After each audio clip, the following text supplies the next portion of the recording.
So with that in mind, let me just take you on a whirl through this. Obviously, a water company is not necessarily top of people's list when they're looking for examples of how to operate in the world, but we've been very interested in the work of Northumbrian Water, simply because they have committed to it from a strategic point of view over years. Now, I will not vouch for what impact this is having in terms of their, I am not a customer of Northumbrian Water, but we have observed an innovation festival that they have run year on year, and we were particularly taken by it this year because of its shift in focus. They are iterating this effectively large-scale hackathon focus format, which they've run over 6 or 7 years, bringing their internal teams, which are geographically distributed, people in vans out on roads fixing water pipes. So lots of problems with isolation and mental health on their internal teams. Lots of problems, challenges with attraction and retention of vocational workers. So training is a big thing to them.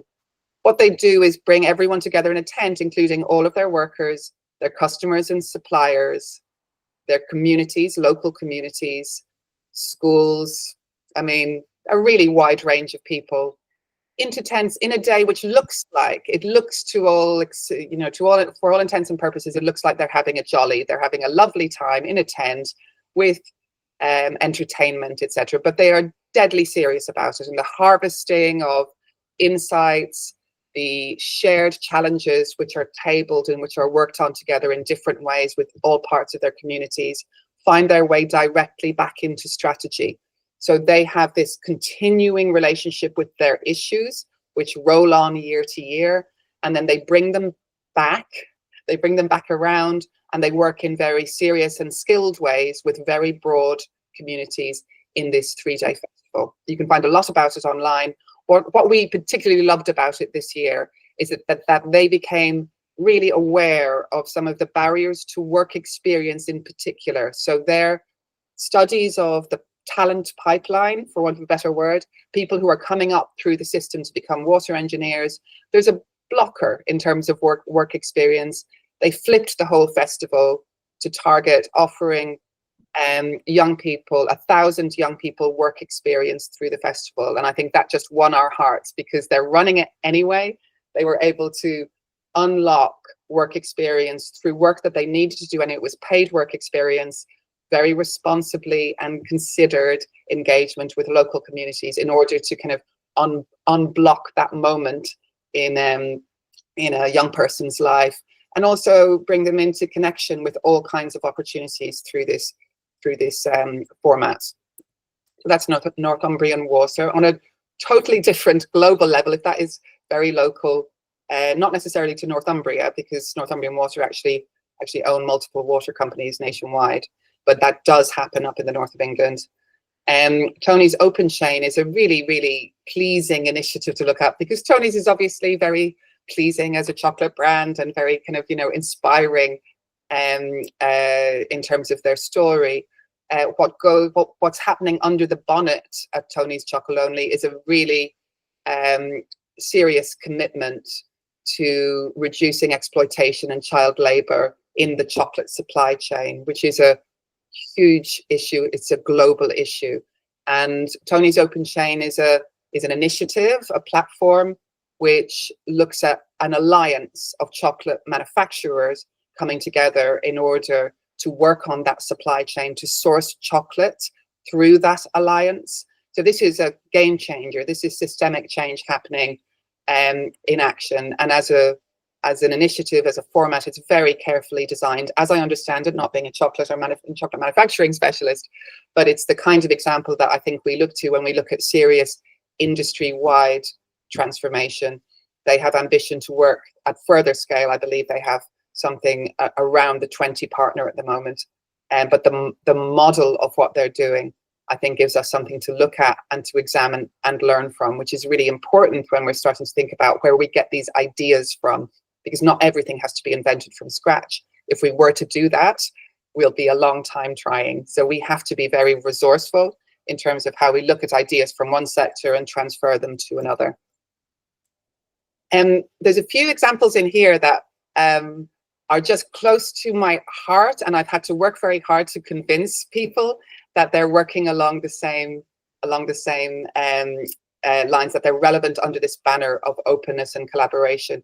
And I do think framing these alongside each other, so you can see so far we've got effectively a large-scale hackathon, we've got a supply chain initiative, and here we've got effectively a training program which is working across local government, local authorities.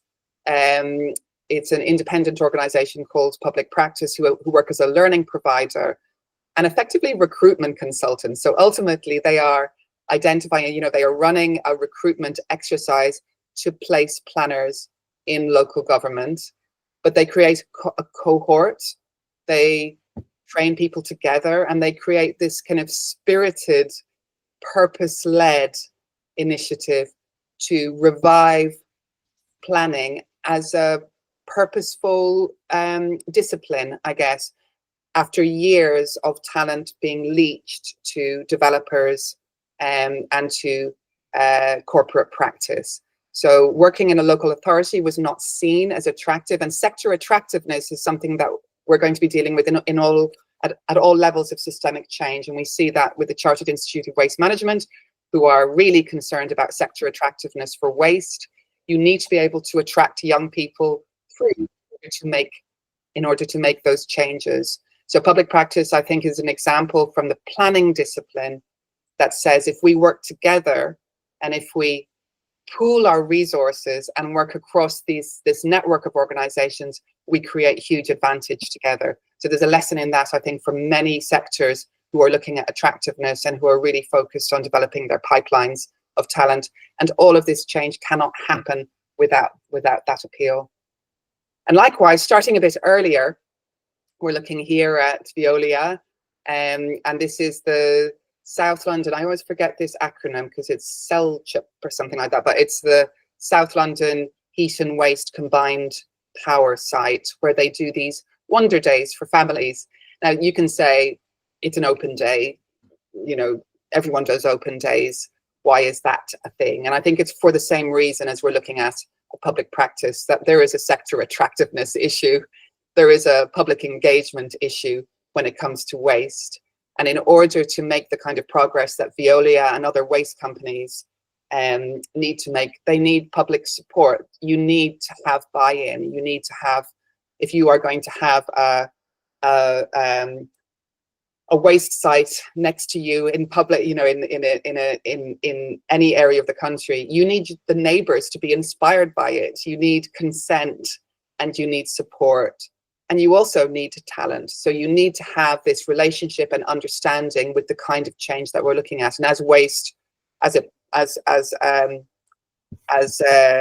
we progress through I would recommend looking at, if you're as nerdy as we are, look at the Chartered Institute of Waste Management in terms of their forecasts about how we are going to be living with waste as a primary resource in years to come. And you'll just see how this question of sector attractiveness and this idea of openness as a way to enrich relationships with the general public is really important to that kind of systemic change.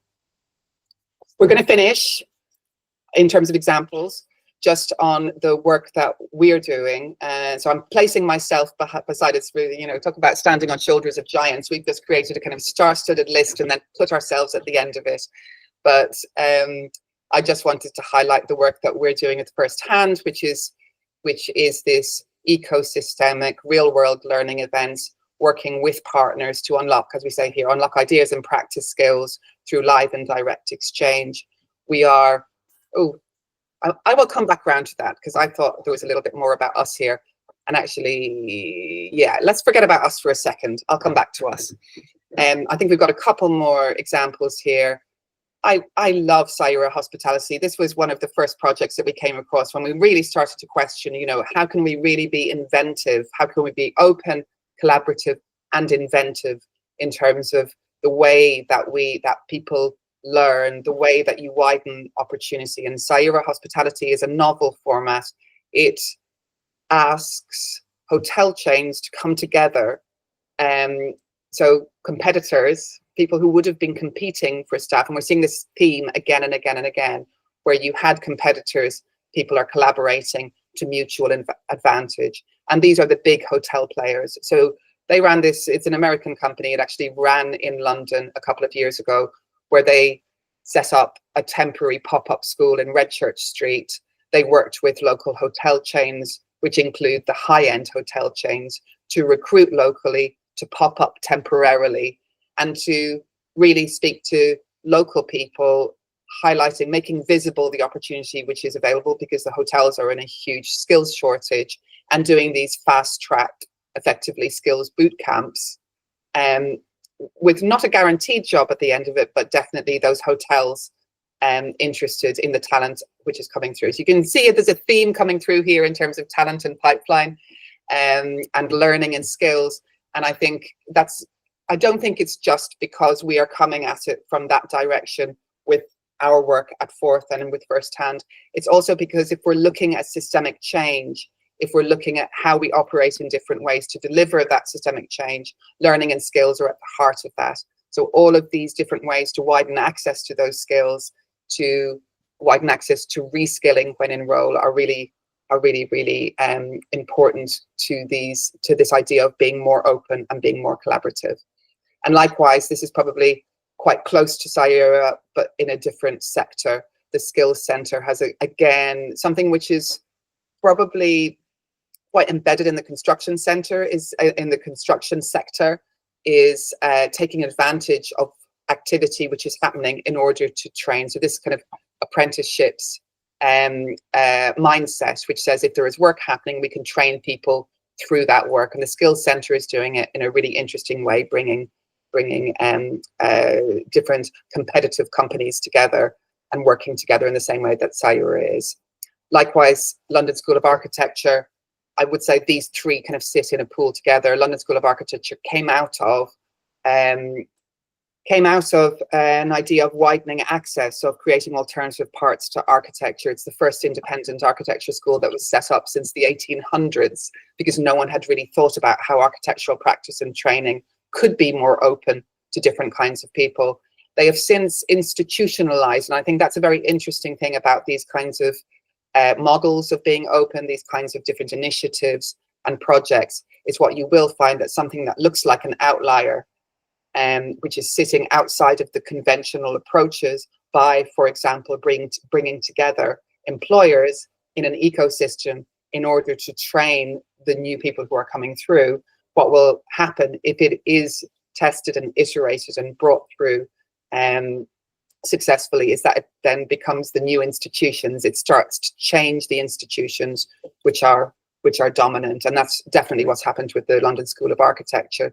They have not just been successful in their initiatives, they've also started to influence other architecture schools and become even part of the kind of institutional complex themselves. So just a final little word just about what we're doing, and then I'm going to break off. We've got a few minutes for a little Q&A if anyone is interested. If you've got any questions or would like to kind of present your own projects, we're very happy for that. This is what we were doing. So the little flag that we were talking about, that learning direct from the people and places making change. We're doing that through learning events on the one hand, and then through this learning ecosystem idea on the other, so that we're getting that kind of flywheel between going out and about in tours and field trips and real world learning opportunities, and bringing that back in insights and intelligence, and a little bit the way that we're sharing today to tell you what we found when we've gone out and tried to kind of understand what people are doing, and then understand what it might take to scale and replicate what people are doing, because I think those are the key words. It's not just being inspired, it's not just about ideas, it's about what can we get from that inspiration, those ideas which are applicable in other projects, in other sectors, and how do we bring that back into the ways that we disseminate that in terms of learning and skills frameworks, in terms of how we share intelligence and insights, how we create communities of practice, and how ultimately what we'll be doing next year, creating DIY resources for other people to do the same. And that just shows you a little bit about what our events so far have looked like, I don't feel like I need to tell you much more about that before hearing maybe what your, oh, and yeah, I always forget about our last, about sharing our plans, what we are doing next year. And then I will not talk about us again. We are launching a learning program for next year, which is going to encompass field trips, tours, and experiences. We are so interested in partnering all around this map of what we're doing next year. We're doing a series of oh, I'm loving all these little celebration things coming up the side. We are doing a series of walking tours in London, which are going to look at food systems and circular systems, much in the way that we're talking about kind of signposting projects here today online. We'll be doing that in real life next year. So it looks like between 8 and 10, and we are still open. So it slightly depends on who turns up and what those look like. But we've identified places where food systems and circular systems become visible and tangible and create opportunities to learn. And we'll be doing that in cross-sectoral, cross-disciplinary conversation next year. And we're planning at least 3 field trips. And these are now in the advanced stages of planning. Over Christmas time, we should be able to publish some more about that. We're looking at going to the material, going to talk about, yes, the field trips will be open to, it'll be an interesting, it'll be an interesting year next year. Some of the walks are going to be dedicated to individual networks or organizations. So some of them will be private. A number of them will be just open through Eventbrite, the same way that we've done this now. The field trips, it looks like they will all be open. So the 3 of them, one to the Midlands, looking at material transitions, not in the sense of technical, you know, we're interested in silicate and sand, but not that much. We're interested in the skills by which these transitions are happening. How do you become more resilient? How do you become more connected and capable of being open and collaborating, etc.? So we're examining those contexts to look at those skills. Likewise, in Scotland for energy transitions, that looks like it'll be the first week in September, if anyone's interested in going to the wilds of Scotland. And then we're in a little bit of a debate at the moment about Brussels and Barcelona. It might be one each year and we extend into the following year, but at least those 3 field trips for next year. And I am going to stop there. I've got a couple of closing words at the end, but right now I'd be very interested to see, and there is no obligation because there is no such thing as forcing anyone to be open, that discomfort. But if anyone would like to contribute or share their own project, I'm very, very open. We've got a few minutes. Just leaving that silence. I'm gonna sit with the silence for a second, and if not, I will jump in before it gets too awkward.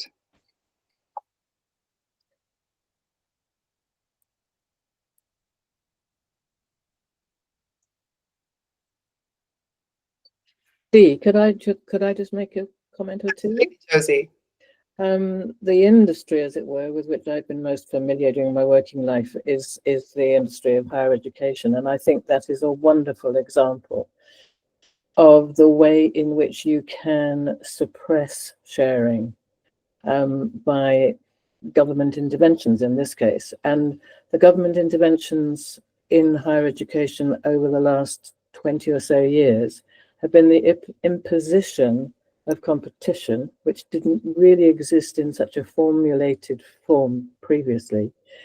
The imposition of competition through league tables, for instance, the imposition of competition through a whole set of measurements of what you are doing and how successful it is according to the formulas which we have developed.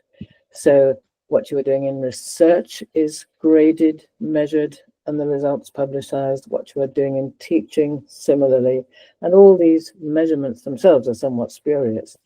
And so what those processes have done over years is to suppress in many ways the kind of joyfulness and certainly the sharing that still remains in higher education, but is not nearly so intimately connected to what they're doing as it was previously. And in the meantime, if I can just add one slightly different example, but a very relevant one. I work now with a grant-giving charity which supports mainly initiatives in education designed to help enthuse young people about education. And a huge success that we've been supporting there, something actually based at the University of Manchester, called the Great Science Share. And the whole starting point of it was to engage young people in exploring a scientific investigation that they had chosen themselves, but with the purpose of then sharing the outcomes of it with others. And this has been going for 10 years now. And last year, it involved 600,000 young people across 40 countries.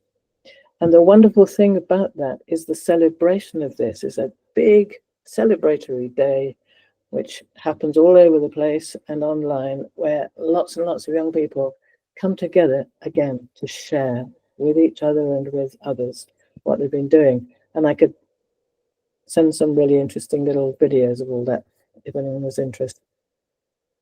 I'd absolutely love to share that. And I think those are two really great points, Josie. The Great Science Share almost thrives because it's lowered the barriers to participation to such a degree. It's made it very easy, and the incentives are very, very relevant. It works.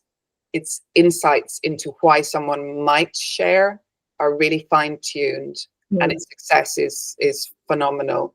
And your first point, I think, is hugely important in terms of, and I think in terms of the barriers, the hard barriers. So there are soft barriers in terms of feelings and emotions and culture and mindsets. There are hard barriers in terms of processes, KPIs, etc. So when I see calls to collaborate that are, we must change the system, etc., sometimes those hard barriers are the ones we need to identify. First, would you like to, hello? Hi. Thanks so much for inviting me today, Dee. Just want to share really quickly on the initiative that I set up late last year. It's called Design Disclosure, but initially we didn't actually have a name for it.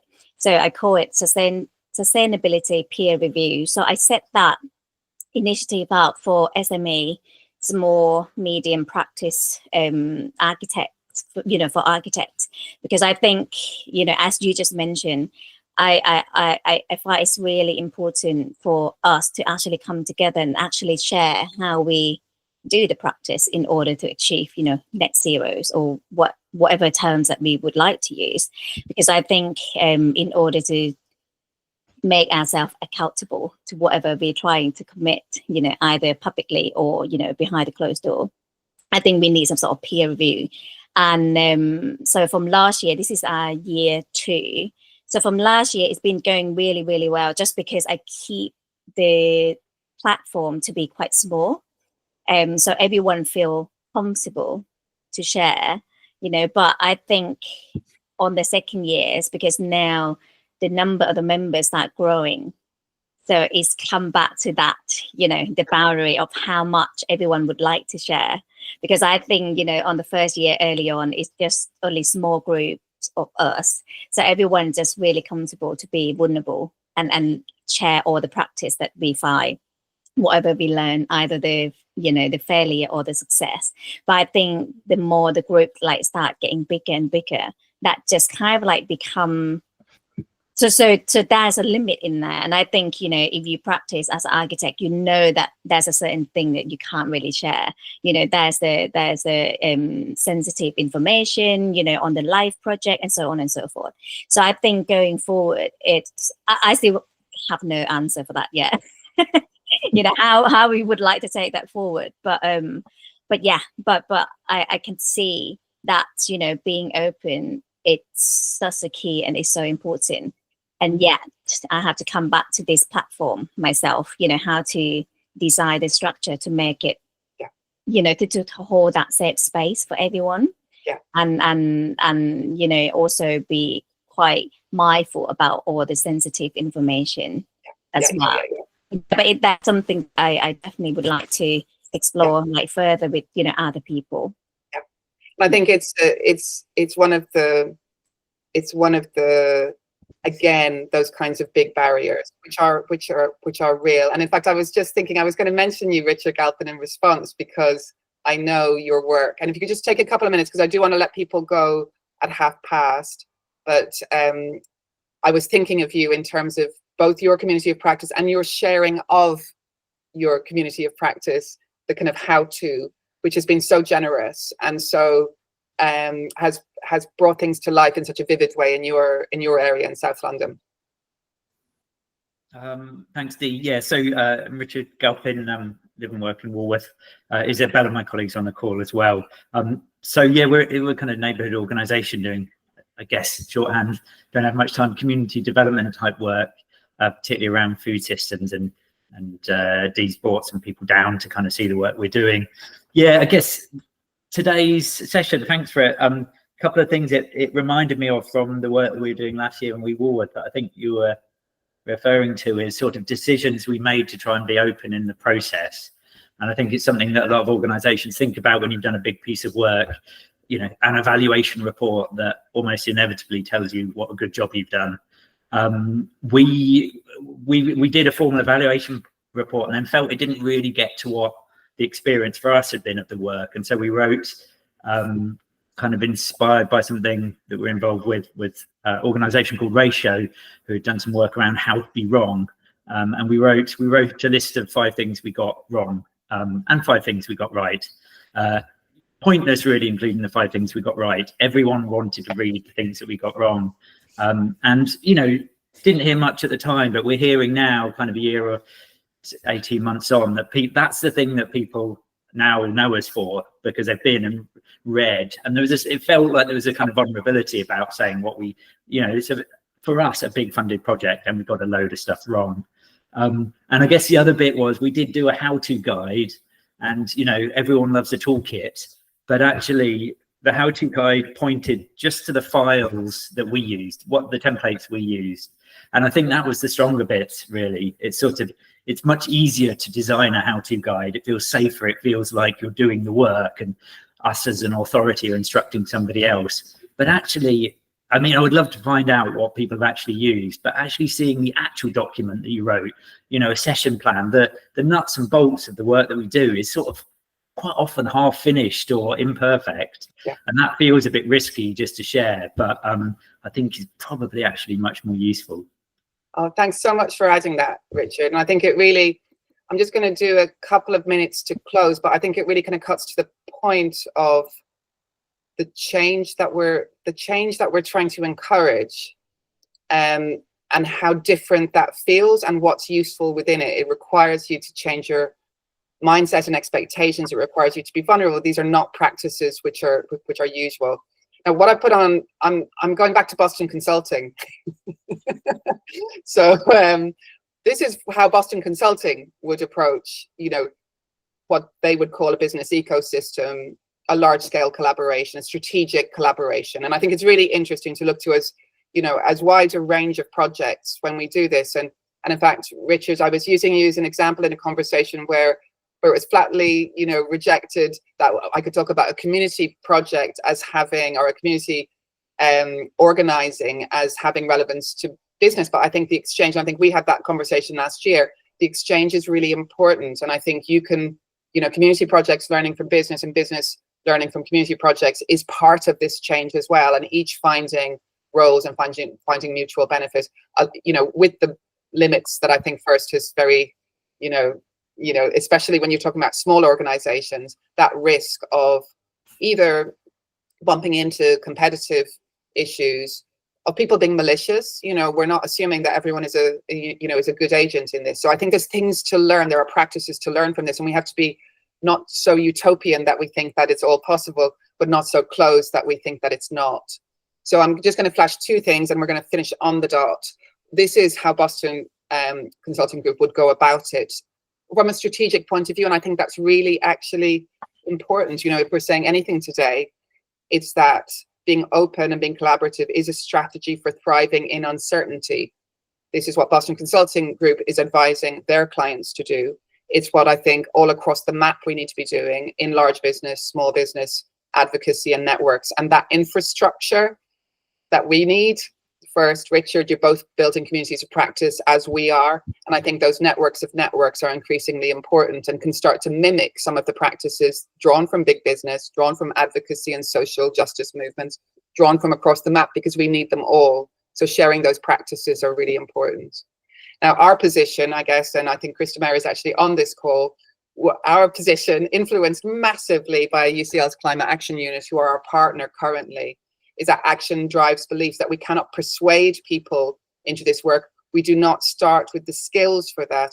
We need ideas for action. We need ideas and inspiration and sharing and openness in order to incentivize action. But it's the action first, those small steps which are being made, which will bring us into feeling and occupying that mindset, developing those skills through those small steps. So rather than making a case, advocating in webinar after webinar, it's through doing the work and through connecting with others who are doing the work that that mindset can be felt and adopted, that those skills can be identified and nurtured.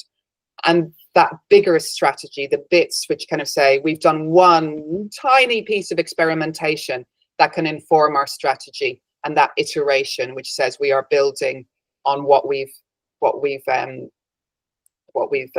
achieved. So that's our encouragement for you today, is to think about where being open can unlock new possibilities, where we can become that network, or that network of networks, those partnerships, our tight collaborations, our loose associations. And as we're looking to 2025, we're really committed to that, enabling openness in everything we do, from the partnerships we're working in to the way that we're disseminating that, including more sharing sessions like this. Also open to co-hosting, because I think I'm seeing the people who have turned up on the call are people who are all working in really interesting areas of very similar themes. I'd like us to get outside that kind of echo chamber and really start to bring these practices in kind of very practical ways out to a wider audience.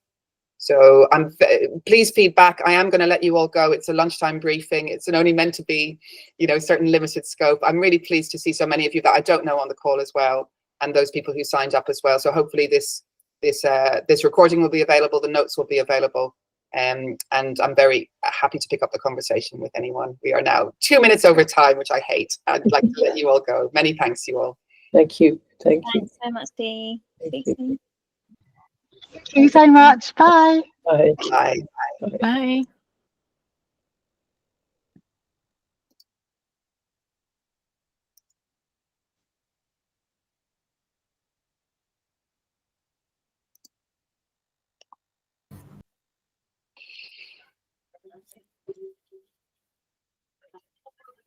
Hey. Hey. Hi. Let's stop the recording.